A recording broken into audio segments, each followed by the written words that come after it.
ও ভাই, এটা কি নিউজ বেরিয়ে আসলো! ফ্রান্সের প্রেসিডেন্ট ইন্ডিয়াকে নিয়ে কি বলেছে? সবার আগে তোমরা জানো যে আমাদের যে বিদেশমন্ত্রী রয়েছে জয়শঙ্কর জি, সে ভারতে নেই। সে রিসেন্টলি গেছিল ইউরোপে ওয়েমার ট্রায়াঙ্গেল বলে একটা গ্রুপ রয়েছে, সেটাকে অ্যাটেন্ড করতে। আর এটা ইন্ডিয়ার হিস্ট্রিতে ফার্স্ট টাইম যে ওয়েমার রিপাবলিক ট্রায়াঙ্গেলে আমাদের কোনো ইন্ডিয়ার হেডকে ডাকা হয়েছে। মানে ডাকাই হতো না আগে, এখন ডাকা হয়েছে। আচ্ছা, ওয়েমার ট্রায়াঙ্গেলটা কি?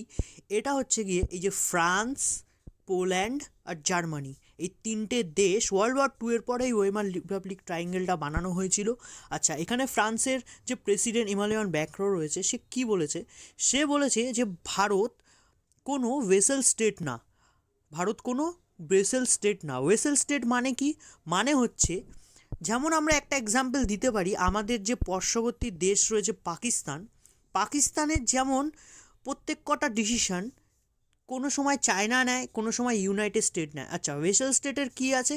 ধরো পাকিস্তানে কোনো গভর্নমেন্ট রয়েছে সেন্ট্রালে, সে সেখানকার এডুকেশান, তারপরে ওখানকার ট্যাক্স, তারপরে ওখানকার ধরো খাওয়া দাওয়া, এগুলো যেগুলো আছে, আর যে সমস্ত আইন কানুনগুলো আছে, এইগুলো হচ্ছে এখানকার পাকিস্তানের গভর্নমেন্ট হ্যান্ডেল করে, এটা আমরা জানি। কিন্তু যে ইন্টারন্যাশনাল রিলেশান, তেল কার থেকে কেনা হবে, এনার্জি কার থেকে কেনা হবে, নিউক্লিয়ার টেকনোলজির ওপর যে মানে যে পাওয়ার প্ল্যান্টগুলো হয়, কি কি হবে কি না হবে, সেটা কোথার থেকে জানা হয়, সেটা ডিসাইড করার জন্য কোনো সময় তো চায়না ডিসাইড করে, কারণ চায়নার লোন চলছে পাকিস্তানের ওপর প্রচুর। আর এখন যেহেতু ডোনাল্ড ট্রাম্প, ইউএসের রাষ্ট্রপতি ডোনাল্ড ট্রাম্প এখন ইউএসএতে বসে রয়েছে, তো ইউএসএ রাষ্ট্রপতি ডিসাইড করছে। তো সেটা নিয়েই ফ্রান্সের যে প্রেসিডেন্ট রয়েছে ইমানুয়েল ম্যাক্রো, তো সে বলেছে যে ভারত কোনো ওয়েসেল স্টেট না। ভাই, কি হচ্ছে এগুলো পৃথিবীতে! যাই হোক, তোমরা চ্যানেলটাকে ফলো করে রাখো নতুন নতুন আপডেট পাওয়ার জন্য।